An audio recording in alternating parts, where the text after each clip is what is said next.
Vamos a escuchar ahora la otra entrevista que hicimos a el general en retiro, Pascualino Angiolillo.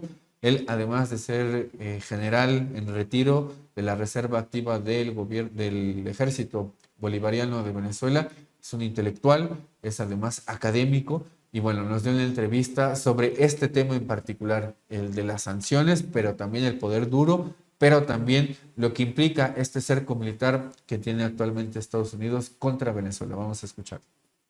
Un saludo muy especial, les habla el mayor general de la Reserva Activa de la Fuerza Armada Nacional Bolivariana, Pascualino Angiolillo Fernández. Yo soy docente titular del Instituto de Altos Estudios de Seguridad de la Nación en Venezuela y también escritor sobre libros de geopolítica y de integración latinoamericana y caribeña. General Angiolillo, me gustaría empezar con usted esta entrevista preguntándole sobre lo que ha sucedido últimamente en Venezuela, particularmente este cerco militar que tiene en el Gran Caribe, y bueno, ¿cuál es el análisis que hace a partir de esta situación que vive coyunturalmente Venezuela? Sí, bueno, venimos nosotros estudiando tanto en la Fuerza Armada como en todos los ámbitos de la nación, porque hay que recordar que nuestra Constitución de la República Bolivariana de Venezuela, aprobada desde el año 1999, incorporó el concepto de seguridad de la nación y incluyó el principio de corresponsabilidad, donde la seguridad de la nación es corresponsabilidad de todos los venezolanos y venezolanas, inclusive de los extranjeros arraigados en este hermoso territorio. Entonces eso nos hace a nosotros analizar la guerra, el fenómeno de la guerra dentro de todos los ámbitos, el ámbito económico, político, social, cultural, geográfico, ambiental, todos los ámbitos consideramos nosotros, inclusive el tecnológico, estamos empezando a considerarlo como un ámbito. En ese análisis hemos estado sistematizando todas estas nuevas formas de guerra que los Estados Unidos están desarrollando, no solo contra Venezuela, sino en contra de los países del mundo que poseen recursos estratégicos, riquezas de minerales estratégicos y vitales para poder ellos seguir creciendo como potencia industrial y que tampoco no combinan sus pensamientos y sus doctrinas políticas con la doctrina del capitalismo y el irrespeto al derecho internacional. Entonces, dentro de ese ámbito, bueno, ya es un acoso sostenido que ha tenido la República Bolivariana de Venezuela en los últimos años de que se fundó una nueva patria, se partió la historia de Venezuela en dos, porque antes nuestro país era un país que estaba siendo saqueado en sus recursos estratégicos, nuestra materia prima se la llevaban a un precio irrisorio hasta que, bueno, se decidió, el pueblo fue convocado a una asamblea constituyente y expresó su voluntad de ser libre, y esa voluntad quedó plasmada en nuestra Constitución Nacional. Ahí comenzó la guerra en contra de nuestra patria. Y el por qué, yo siempre analizamos cuál es el origen de ese conflicto. Nosotros siempre, al analizar el origen del conflicto, hay tres razones fundamentales.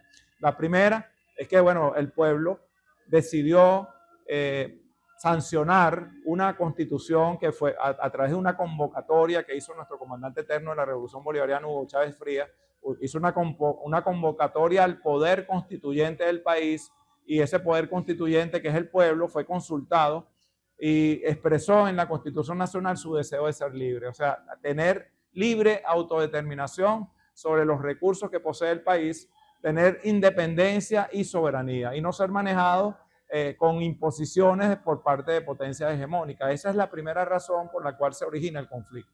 La segunda razón es evidente.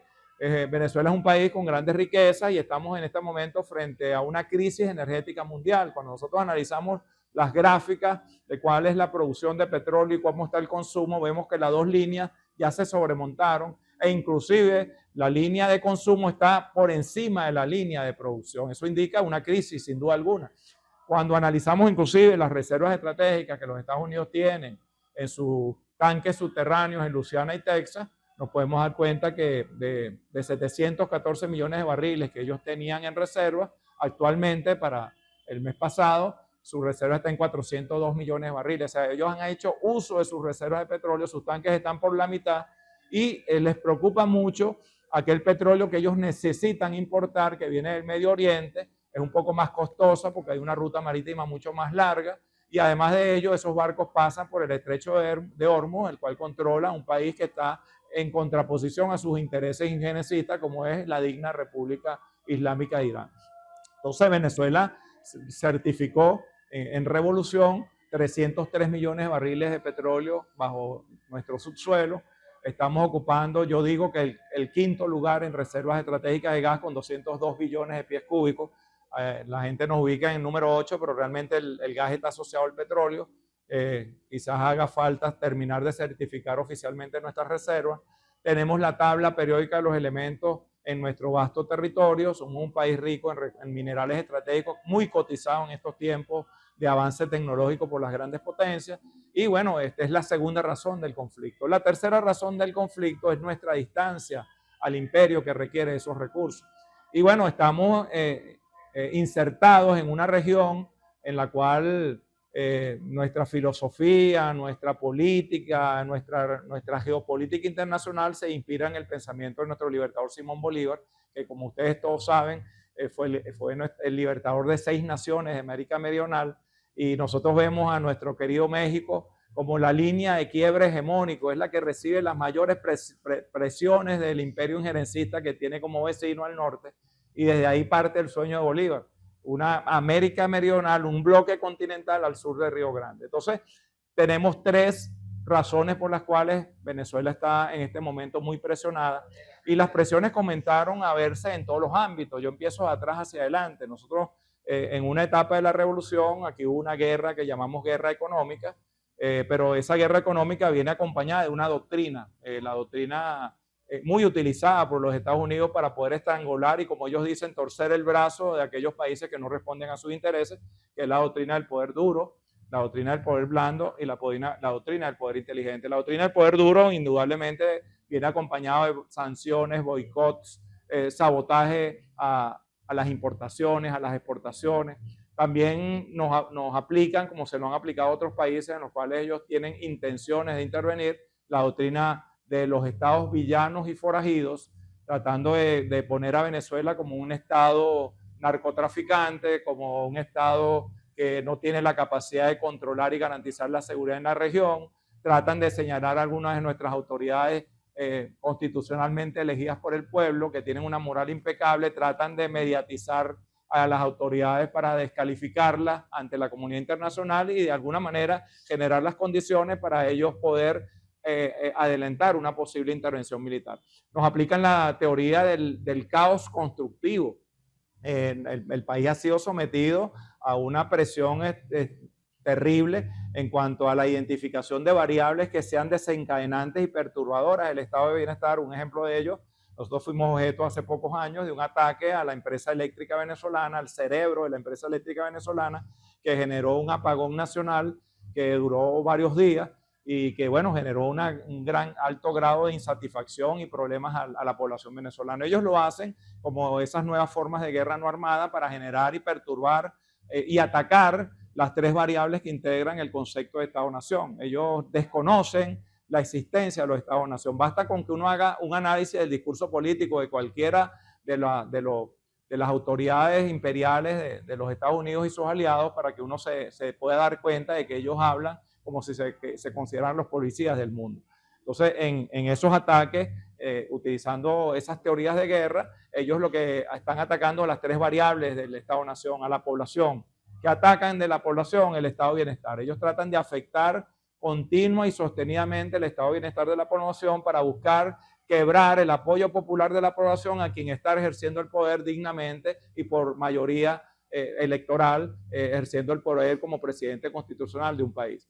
Ellos atacan a la variable gobierno en el centro de gravedad de dificultar el ejercicio de su gestión de gobierno, de forma tal de que no sea tan fácil la gestión pública del que está ejerciendo el poder y de alguna manera la población se ve afectada y busque otra opción. Y ellos también atacan la variable territorio, buscando desestabilizar la integridad territorial y fomentando viejas disputas fronterizas o operando políticamente con aliados vecinos para tratar de fomentar disputas fronterizas que hagan percibir que el país que es el blanco objetivo por la riqueza de sus recursos es un país que tiene problemas con sus vecinos. Son viejas teorías que han sido aplicadas en todas las guerras y en todos los países del mundo donde ellos han tenido intereses estratégicos. Hay otra doctrina que nos preocupa mucho, que es la guerra cognitiva, que bueno, estamos recibiendo un bombardeo terrible los venezolanos como parte de una estrategia de guerra cognitiva y usted me pregunta cuál es nuestra opinión sobre ese despliegue militar en las costas del Mar Caribe. Bueno, inicialmente ese despliegue militar responde a una estrategia de operaciones psicológicas para aplicar la teoría del shock, la teoría del miedo, y generar nerviosismo en la población venezolana como parte de una acción cognitiva que va dirigida al hemisferio de las emociones de los seres humanos para que, bueno, el sistema nervioso central, el sistema endocrino de un ser humano segregue algunas sustancias que le puedan generar una perturbación a su funcionamiento normal como seres humanos, y también se ve afectado su sistema inmunológico. Las teorías de guerra cognitiva y las teorías de la turbulencia social son teorías de guerra diseñadas en laboratorios con expertos en operaciones psicológicas, que bueno, el campo de guerra es el cerebro de los seres humanos, es el estado de bienestar de la población que hace vida en un país y tiene como agenda oculta, sin duda alguna, un fin político. No se descarta en ningún momento que también un despliegue militar pueda sea un indicio desde el punto de vista militar, sin duda alguna, cuando tú acercas una estructura militar, un equipamiento militar a una región, es un indicio de una intención.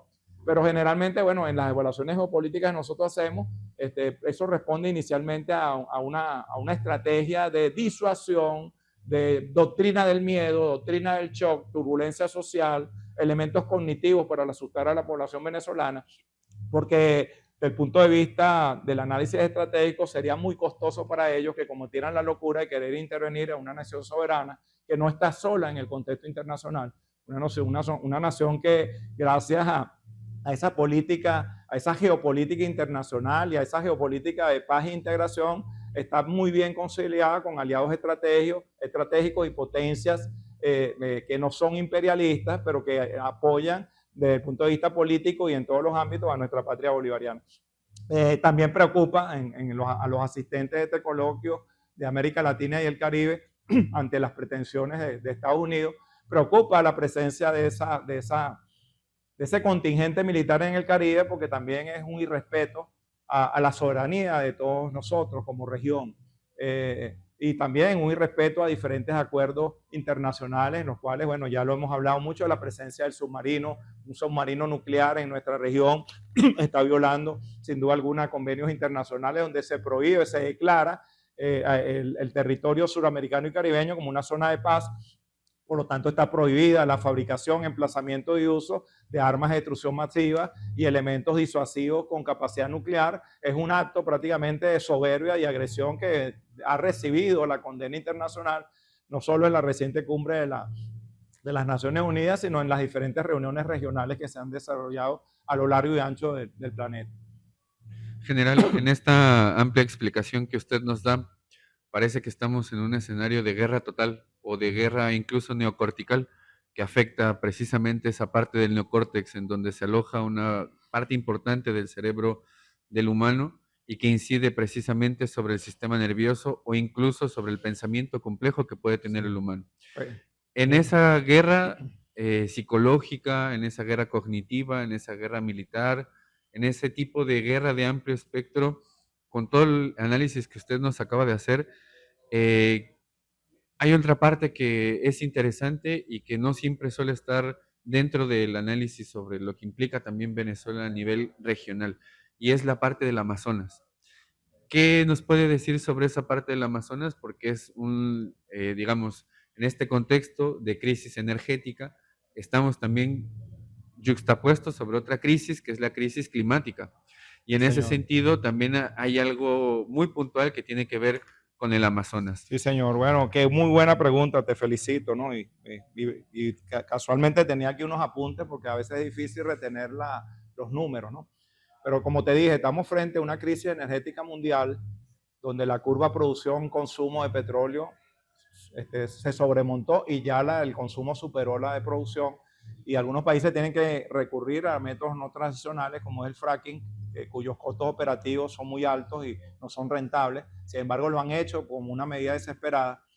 Estamos viendo que aquella vieja teoría, aquel viejo modelo matemático de aquel geofísico norteamericano que trabajó muchos años en la Shell, que es el King Hoover, la teoría del pico de Hoover, ya estamos viéndola. Los pozos petroleros que están activos en este momento a lo largo y ancho del planeta se están comportando como una curva de Gauss. ya llegaron a su máxima producción y están empezando a decaer, por lo tanto los costos operativos en esa caída, esa curva, no justifican la inversión, y entonces ahí se profundiza la crisis energética. Pero no solo es petróleo, acabas de tú tocar algo muy importante que es la Amazonía. Estamos viviendo, y así lo dicen los informes de Naciones Unidas, por ejemplo la UNESCO acaba de publicar en el último informe del año 2021 que más de 2 millones de personas en el planeta sufrieron de estrés hídrico, que 3.4 millones de personas en el planeta, el 45% de la población del planeta, lo dice el informe de las Naciones Unidas, UNESCO, carecen de acceso a instalaciones de saneamiento seguras. Y que, bueno, si esto sigue así, si los objetivos de desarrollo sostenible no se cumplen, al 2030 nosotros vamos a tener una escasez global de agua de un 40%. Y ustedes saben muy bien que la agricultura por lo menos utiliza un 69% del agua para poder producir alimentos. Y eso, bueno, indica también de que viene, sin duda alguna, una crisis alimentaria y más aún se agrava por el cambio climático.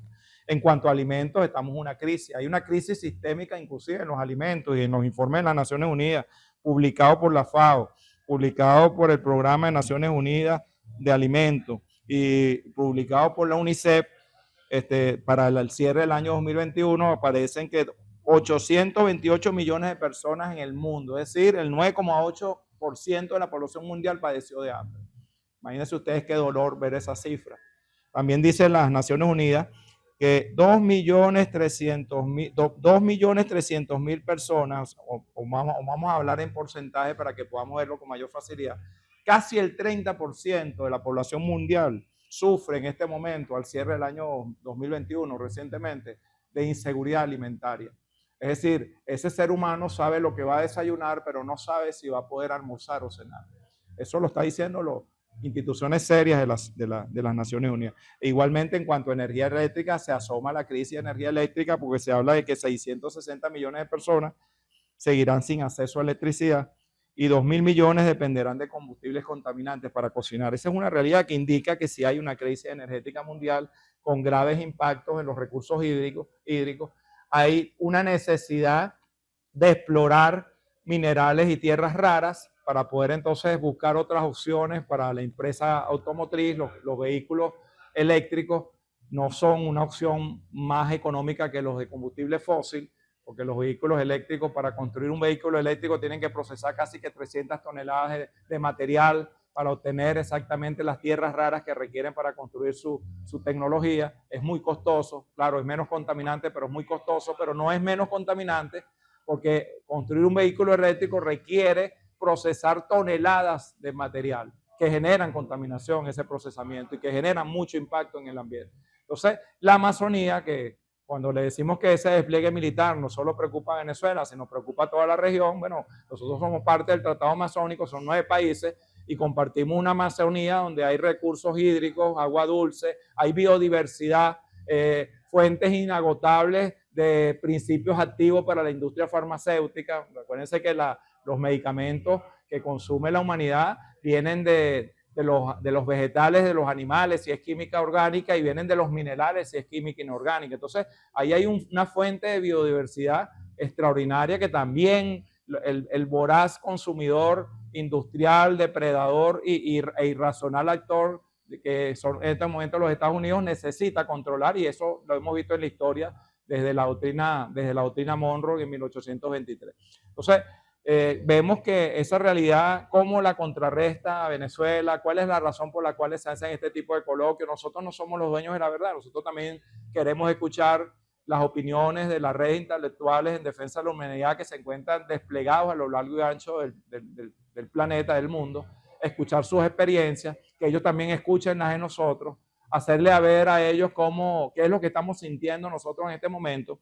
Y yo sí creo que la guerra cognitiva tiene un antibiótico, tiene una vacuna, y un ser humano es capaz de reprogramarse para evitar el impacto de esas variables que a través de las redes sociales, los medios de comunicación en manos del capitalismo, a través de esos códigos que nos van sembrando con ese bombardeo continuo de información, utilizando imágenes, inclusive, querido Aníbal, nosotros yo tengo una experiencia muy particular cuando doy clases de operaciones psicológicas, donde hemos analizado películas que se presentan en la pantalla gigante de los cines, donde descaradamente utilizan la teoría de los estados forajidos y satanizan a los países descaradamente, pero es más grave aún cuando nosotros hemos encontrado, viendo esas películas en cámara lenta, imágenes subliminales que no son perceptibles al ojo humano y que si uno lo ve en cámara lenta y paraliza el fotograma y escucha el mensaje auditivo con ese mensaje visual no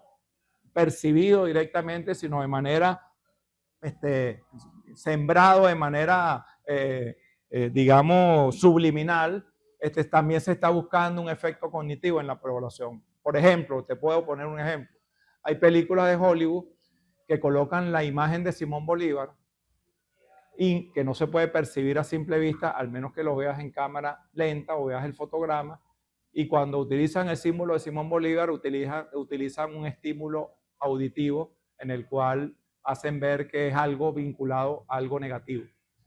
Eso es guerra cognitiva. Entonces la guerra cognitiva entró inclusive en el terreno de lo subliminal, cosa que éticamente para los que manejan la comunicación social y que la han estudiado muy bien en las universidades es algo despreciable. Es como utilizar lo subliminal, el sexo para vender un producto, algo parecido, pero utilizado desde el punto de vista político. También hemos detectado una gran cantidad de películas del cine gigante destinadas a satanizar, utilizando esa teoría de los estados forajidos, los códigos que nos identifican como pueblo. O sea que si tú ves a un latinoamericano y caribeño, estás viendo a una persona de bajo nivel cultural. Si tú percibes a un árabe, estás percibiendo un terrorista. Eso lo han ido ellos sistematizando con el tiempo a través de todo este bombardeo cognitivo. Y yo creo que es la hora entonces de que nosotros despertemos. Y con esto yo creo que yo pudiera llegar a la siguiente conclusión. ¿Qué hacer ante esa realidad? Tenemos que hacer lo que hizo el libertador Simón Bolívar. El libertador Simón Bolívar a siglos atrás se enfrentó a uno de los imperios más grandes. No eran imperios en aquel entonces, era colonia, la colonia europea que nos tenía dominados. Nosotros éramos virreinato, éramos capitanías generales. En Europa se repartía nuestro territorio en dos, se peleaban los portugueses con la corona española. Se firmó un tratado de Tordesillas porque entre ellos se peleaban para inclusive poner las reglas de cuáles iban a ser las rutas de saqueo para que no coincidieran con las de sus majestades del otro lado de Europa.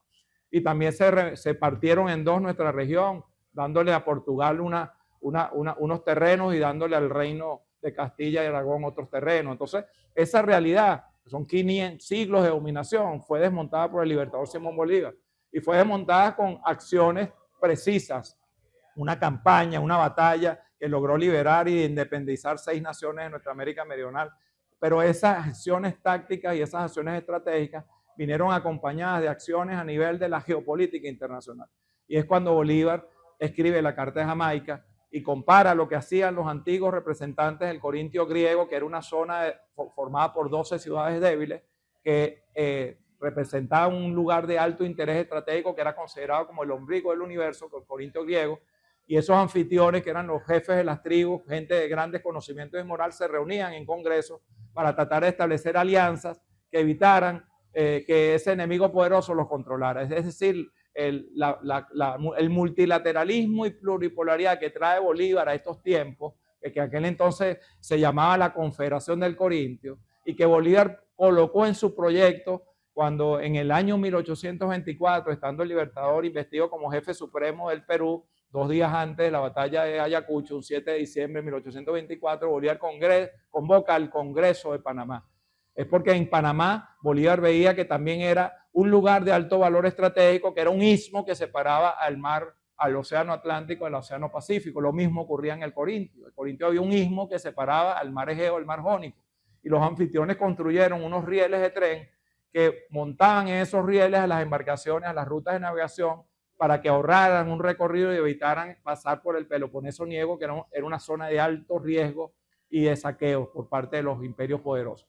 Ese modelo de Bolívar de convocar un congreso anfitriónico en Panamá permitió que se creara una confederación. Cuando las Provincias Unidas de Centroamérica y Cundinamarca firmaron el Tratado de Unión, Liga y Confederación Perpetua, que fue muy disuasivo y que impidió que la colonia europea retomara los espacios liberados por el libertador, y que impidió que la doctrina Monroe, que ya se estaba desarrollando desde 1823, nos tomara a nosotros como su patio trasero. Ese patio trasero quiere ser nuevamente tomado por el imperio de los Estados Unidos, yo creo que entonces nosotros, los países de la América Meridional, al sur de Río Grande, desde nuestro querido México, que es la línea de quiebre hegemónico hasta la Patagonia, tenemos que profundizar la conformación de una alianza en el cual nosotros trabajemos para el bienestar de nuestros pueblos y que ese bloque continental de amigos trabajando para el bien de la humanidad sea disuasivo ante el imperio irracional e irrespetuoso y soberbio que quiere imponer su voluntad a costillas de bombardeos, portaaviones y aviones de combate. Yo creo que llegó el tiempo de que aceleremos la conformación de bloques. Y dentro de esos bloques regionales nos vinculemos a los nuevos polos de poder, porque también nos enseñaron un código, que la integración no se podía sino en la región. Y nuestro comandante eterno Hugo Chávez empezó a hablar de nuevos polos de poder, y él decía, ¿quién dijo que el océano es un obstáculo? El océano es un vaso comunicante. ¿Por qué yo no me puedo relacionar con China? ¿Por qué yo no me puedo relacionar con África? ¿Por qué yo no me puedo relacionar con Rusia? ¿Por qué no me puedo yo acercar a Irán? Y rompió con ese código y entonces se implementó dentro de nuestra geopolítica bolivariana la geopolítica del multilateralismo y la pluripolaridad. Entonces la suma de esos actores que son potencias emergentes no imperialistas también se convierten en una acción desde el punto de vista geopolítico, una acción disuasiva que va a mantener o va a poner a pensar a ese imperio regional de no cometer la locura de querer pisar las tierras de países libres, donde los latinoamericanos y caribeños somos gente respetuosa de la paz, respetuosa de los acuerdos internacionales, y estoy seguro que va a reinar la paz. Nuestro presidente en esta semana, 1 de octubre, decretó el adelanto de la Navidad. Es decir, saquemos al niño Dios, adornemos nuestras calles en Venezuela, no nos dejemos asustar con esas operaciones cognitivas, porque no descartamos que eso pueda ocurrir. Si eso llegara a ocurrir, ni Dios lo quiera, también el pueblo venezolano está preparado porque acudió masivamente a un proceso de alistamiento, y recordamos aquellos viejos tiempos del presidente Cipriano Castro, cuando en el año 1902 las potencias europeas bloquearon y atacaron diferentes fines en Venezuela para exigir el pago de viejas deudas. Y que, por cierto, un gran hombre que nosotros respetamos, admiramos y que próximamente va a ser canonizado como santo, el doctor José Gregorio Hernández, fue el primero, uno de los primeros en presentarse en una parroquia cercana a esta Casa Amarilla de la Cancillería, la parroquia Altagracia, y se presentó en el registro de milicia número 1 para demostrar su disposición de defender la patria. Bueno, nosotros también inspirados en ese santo que vamos a tener próximamente, ya reconocido por el Vaticano, hemos acudido masivamente a nivel nacional para demostrarle a la patria, demostrarle a nuestros hijos que queremos un país libre. Y nuestros hermanos y socios latinoamericanos y caribeños y nuestros países aliados en otras latitudes nos han dado un espaldarazo. Basta con ver las declaraciones de muchos de los presidentes ante las Naciones Unidas. Yo sentí una emoción muy grande al escuchar al presidente Petro. Siento una emoción muy grande y un respeto muy grande a la presidenta de México, que es una de las que está recibiendo las mayores presiones por ser vecina de ese imperio irracional, y ha demostrado la dignidad que tiene el pueblo mexicano también para resistir. Y por eso que yo le llamo que México es la línea de quiebre hegemónico. De ahí nace el proyecto de Bolívar de Unión de América Meridional. En la medida que nosotros aceleremos ese proyecto, la paz y el equilibrio universal van a entrar en juego en nuestra hermosa país, en nuestra hermosa región y en el mundo que necesita paz y que sea más humana la humanidad. Hay una canción de un cantautor venezolano que se llama Ali Primera, que se llama El despertar de la historia, y en su canción él evoca de que sea más humana la humanidad. Y la red de intelectuales en defensa de la humanidad es lo que hace.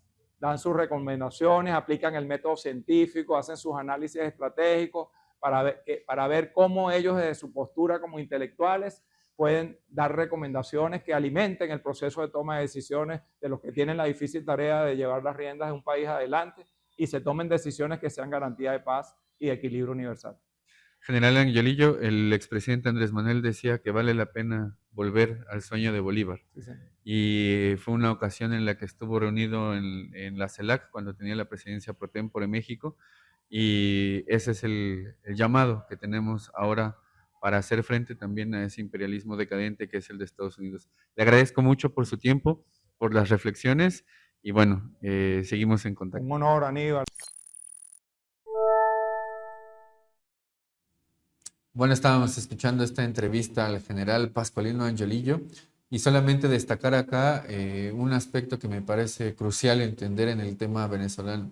El objetivo que tiene Estados Unidos es atacar tres grandes variables del concepto Estado-Nación, dice el general Angiolillo. Una de ellas es el tema de la población, el estado de bienestar. ¿Para qué? Para minar la aceptación de la población a su propio gobierno. Algo que incluso acá en México lo hemos vivido en otras ocasiones, cuando estaba el expresidente Andrés Manuel, y que ahora parece ser que esa estrategia mediática de atacar la base social que tiene el gobierno mexicano está también en el telón de fondo de la coyuntura actual. Bueno, en el caso de Venezuela, eso ya tiene más de 10 años, diría yo que prácticamente desde que empezó el gobierno de Hugo Chávez. El otro es el tema del gobierno y ahí el blanco de ataque es precisamente el centro de gravedad. ¿Para qué? Para dificultar el ejercicio de gobierno, para afectar la administración pública y que eso además sea percibido por la población como un gobierno ineficiente, como un gobierno que no mira por la población en general. Y por último, el tema del territorio, ahí se desestabiliza la integridad territorial.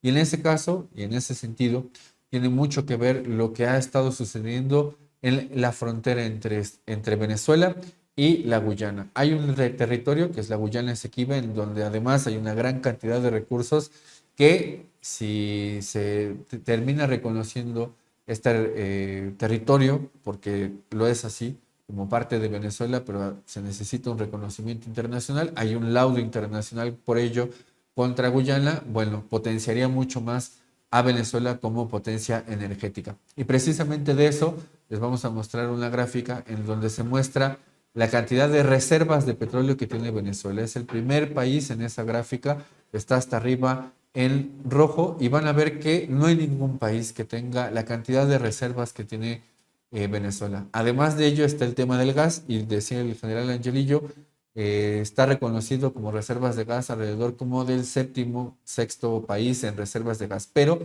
como la formación geológica del petróleo, en el caso de Venezuela, está asociado a gas, es muy probable que en realidad sea la quinta potencia en términos de gas. Así que estamos hablando de un país que tiene amplios recursos, no solamente energéticos, sino también minerales, así también con el tema del agua.